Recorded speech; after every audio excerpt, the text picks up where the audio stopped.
Bill Horn salute. I'd always want to give a radio interview about my musical background and a project that I did a couple years back called the Alysson Manson Band.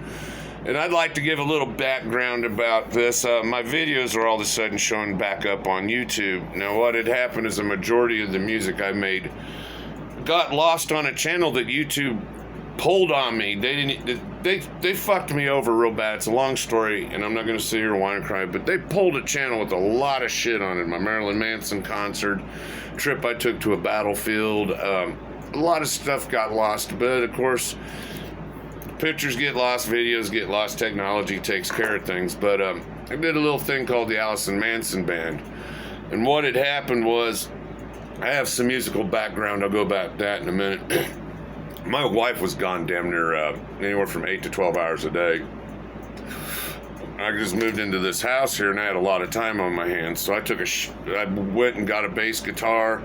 I'd always wanted to play drums, so I got a drum set, taught myself how to play drums. Not very good, but I got through it. And I had a shitty phone, and I would do the bass, and then I'd do the drums, and the videos I'd make, and I'd splash some shit together.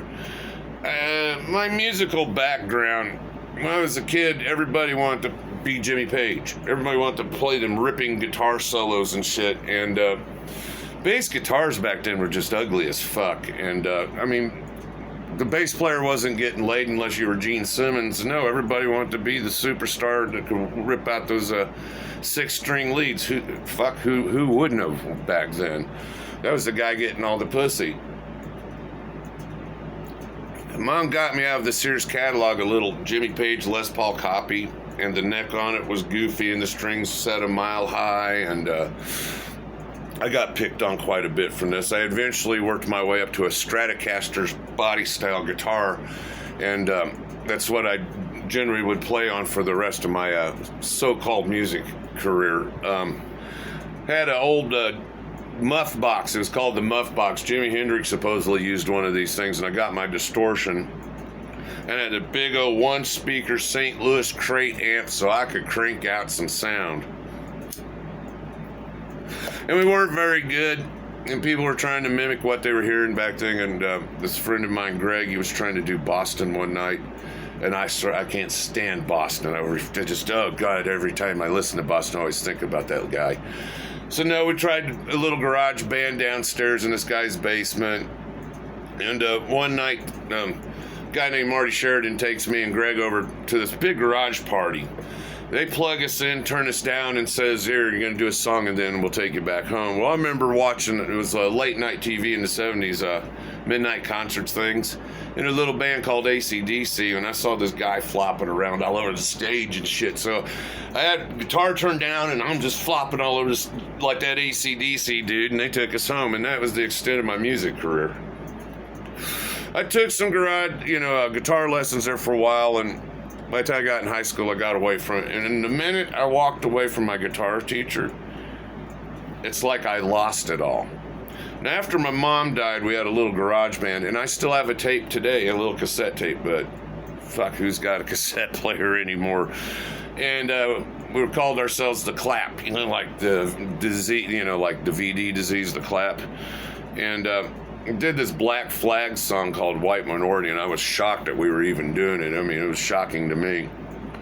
And I got this Explorer. It was an Ibanez Explorer guitar and a big old Fender amp, and God, I wish I would have hung on to that Explorer guitar. It was neat. The pickups on it were awesome. But I didn't have that, I lost it with the 6-string. I had a bass, but I didn't know how to tune it, and just things had changed. I was a gearhead, and the music went away. So fast forward all these years later, I had a next door neighbor. He was into bass guitars, and I had a drum. I had an Indian powwow drum, Native American powwow drum I was beating on, and he had bass, and I was going to buy a bass from him, and he wouldn't take payments from me. He wanted $300 and all this. I'm like, I don't have that kind of jack. No, I got a dime bag. It was a Washburn dime bag special, man. It was the Flying V Explorer thing. I got one of those. Bought a bunch of amplifiers. I bought this one guitar down at Radio Shack, and I was fucking around with that with a little distortion box, and I ended up moving and my electric bill started going up, so I ended up selling the gear. So I came here to this house, and then I started this YouTube channel, and I really didn't have much going on. In fact, I was promoting myself like Marilyn Manson before I ever had a band or played an instrument. So I got a bass, and I'd always wanted to drum. And like I said, my old lady was gone 8 to 12 hours a day, and it just gave me an opportunity to sit here and not very good, try to create some music. And my philosophy at the time was, back in the day, we had these little cassette machines. You put your little tape in there and you shut the lid and push down 2 buttons and you record whatever. And the sound wasn't great, but it's what you had and it's what we had. And that was my philosophy behind this. The bass, I watched a lot of Slayer. I wanted to go 1,000 miles an hour, and then my style, I watched this George Lynch. He's playing his 6 string, and I was watching how he would slide and just work the way he worked the fretboard. So I used a lot of Slayer and then just different guitar players and the way they work a fretboard, and that's kind of how the little tricks and feedback that I would use with my bass, and that's where a lot of that came. And forget I used a Jimmy Page drumstick. I used a drumstick on a string, lighters, hell, I even used Psycho butcher knife a time or two. My drums, when I'd do the bass, so I'd turn the computer around and I'd set the phone right up against the speaker, and I got everything turned up. Now, I've got this as loud as it's going to go, and it ain't that loud. And I'm on a drum kit now, and I'm not very good. So I'm not a timekeeper. I fill in. I'm full of thrills and spills, and I call it the moon style of drumming because I'm all over the fucking thing. I couldn't hear. I could kind of be doing the tick, tick, tick, tick, and then and then I'd always go hit on start driving with on a cymbal and start hitting the snare and just going around. One thing that used to drive me crazy about drummers is somebody go pop, pop, pop, pop. I hate the snare drum. And for a while I tried to get away from the snare drum and do something different. So I said, goddamn pop, pop, pop, pop, pop, the goddamn timekeeping pop. It's annoying. Miranda Lambert's drummer used to drive me crazy, and just crazy pop. So I couldn't hear. So I'd just be going all over the kit. And Dave Lombardo from Slayer was a big influence, along with Keith Moon. And I'd look at other drummers, no way I could do half of what they did, like Neil Peart. I used to do like Neil Peart shit, or John Bonham, but Lombardo when he was doing Raining Blood. Boom, boom, boom.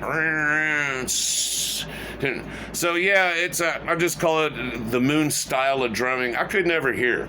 So it just balls to wall, go for everything, fill it in, and it is what it is. So my channel got pulled, but what I did is I posted a lot of free work on Facebook, thank God, and I've been with the phone here, and I've been robbing it from Facebook and reposting it. And that's kind of what's going on in kind of my music background. Again, my friend Danny Death, horns up, bro. He did some music time, put out some albums and stuff, and it cost a big money. I didn't have a budget. I just had a little bit of time, and what killed me was my health has been slipping for the last 5 years. No, I've got arthritis in my fingers now. I've got issues. There's no way I can play. I've got a hip issue now. I cannot stand, no way in hell. In fact, towards the end, I'm on crutches. I'm on a crutch at the end. I got some other issues with the drums, and then my old lady don't work 12 hours now. She fell down a couple times, broke her shoulders. She's home more. I also got a house full of cats, so the music kind of went away. No, I had a lot of fun when I was doing it. Here's just a little explanation of what's going on. It's not great. God, I wish the sound quality was better, but it's like that old machine, snap that.